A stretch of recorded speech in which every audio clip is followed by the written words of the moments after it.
Well, all right, let me jump over into the Rightside Way monologue, and I'll just, every single day we do this, giving you some thoughts, some things we've put together.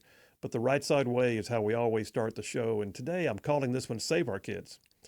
And I'll start off by saying there is something special about baby laughter. I mean, listen, I'm telling you, if you're having a bad day, just get on your phone and Google baby laughter, and in seconds you'll be smiling. I mean, it has an unabashed depth to it. Baby laughter is like real. Baby laughter is from the heart. There's an innocence to it. There's an absolute purity. It is joy expressed at levels that adults can just not match. That's because babies are special. Everything's a wonder. Nothing is old hat to them. Everything's new. As babies develop into children, we can marvel at the various stages of their growth and development. And truthfully, I guess really every age has its own milestones. Speaking of milestones, though, this past weekend was a milestone for Charlene and I, or as we are known to our grandkids, Cap and Sweetie. So Cap and Sweetie, this past weekend, we had our 5-year-old grandson come stay with us all by himself. It was big doings, y'all. He liked to say he was on vacation. And we did it all, man. Friday night, we got pizza at a little place down by the river. Saturday morning, we had donuts and scrambled eggs for breakfast. Then we took off to the McWane Center in Birmingham, which was just like way cool fun and kept him running from one experiential science exhibit to another, which, by the way, also included an IMAX movie of the Tyrannosaurus Rex. And now at 5 years old, since he's seen the movie, he tells me he wants to be a paleontologist. What 5-year-old can say paleontologist? Mine can. All right then, Sunday after church, he was supposed to go home, but he convinced us with some amazing persuasive skills, of which I was very proud, that he needed one more night of vacation at Cap and Sweetie's. So we took the top off the Jeep and went to Sonic for a hot dog.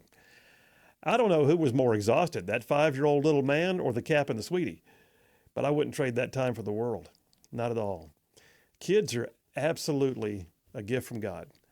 And I know, by the way, that parenting can be hard. We raised ours, they're adults now, but I would bet that some of y'all out there are also grandparenting in the absence of actual parents, so thank you for what you're doing there. Because yes, it's worth it. Yes, children are truly a gift from God. But that's also why I'm concerned. That's why I want to direct my comments for a few minutes to our kids. Our culture is on the one hand doing all that we can for our kids, and on the other hand, we're destroying them at a rate never before seen. As a nation, as a culture, we're going to be held accountable one day. Look, it's not enough to say that we were good stewards with our possessions or our skills and talents or our economy or our natural resources or our time. One of the greatest forms of stewardship that any culture can be measured against is a simple question: what did you do with the children? You may recall a horrible story from a few years ago. There was a troubled young girl in public schools in Appomattox County, Virginia. She was 14 years old. The young lady decided she wanted to transition to being a trans male, she called it. Her school system decided to help her, did not tell the parents that every day at school they were working with their daughter to change her identity. They also didn't tell the parents that the young lady was being bullied by other students. Now, the parents were apparently out of touch, but the school system was also way out of line. The secrecy and the bullying apparently became too much for the young lady, and she ran away, where she was preyed upon by child sex traffickers. She was taken to Baltimore. She was kept in a locked room where she was repeatedly raped. But she was eventually rescued by the FBI, except that there was an activist Baltimore public defender by the name of Anissa Khan, and she refused to return the girl to her parents because they would not affirm her new trans identity, she said. This public defender, Khan, even threw away the letters the parents wrote and sent their daughter and led the girl to believe they did not want her.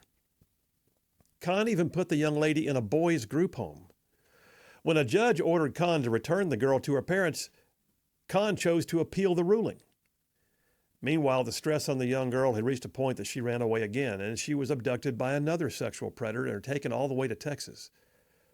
But Texas authorities rescued her for a second time, and they immediately returned her to her parents.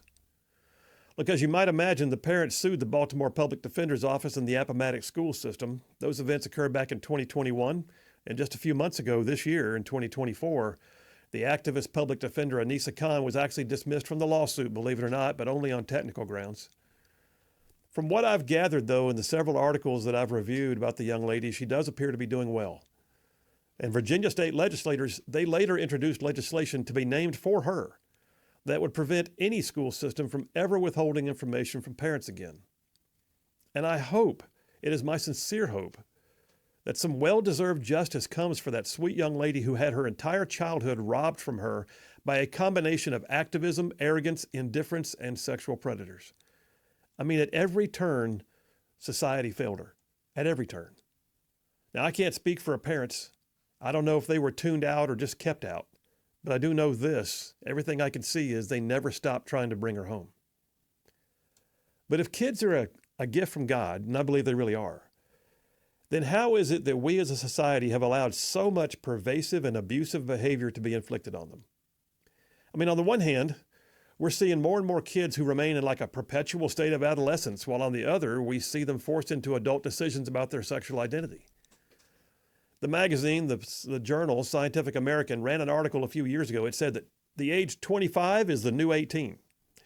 The trends are there that many kids see no reason to grow up, and they accept what my daughter used to jokingly refer to as adulting. Now they don't go for it. They want to live in mommy's basement. I don't know whether it be a result of the digital age or helicopter parents or just a willingness to simply mollycoddle teens into their 20s. The fact remains that less of our younger society is fully prepared and even willing to engage with society at the next level.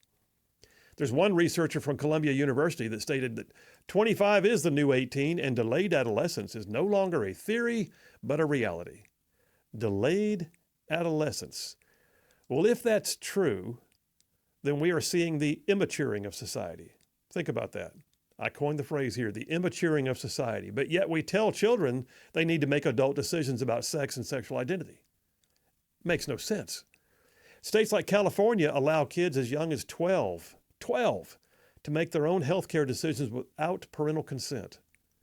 But yet studies show that upwards of 80% of children who have gender dysphoria, they embrace their own biological sex as they emerge from puberty. But children who face the social contagion of constant pressure to follow their own truth, get medical intervention, even surgeries, they wind up more often than not with a lifetime of counseling and medication. Whatever the case, it's socially oxymoronic of us as a culture to, on the one hand, raise up children to be children past their prime, big man-childs and girly women who have no desire or motivation to exit mommy's basement. At the same time, though, we have a society that will tell a child they need to understand and accept and even participate in adult versions of sexuality, even to the extent of allowing children who cannot drive or legally sign a contract or marry or join the military to make a decision that they are not what their biology says they are. We've apparently reached the zenith of social schizophrenia.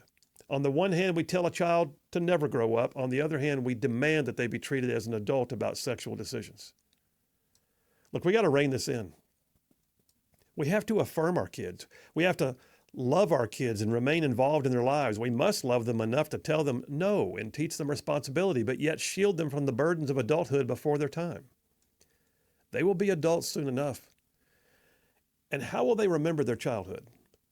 You see, kids are a gift from God, and we are called to be good stewards of his gifts.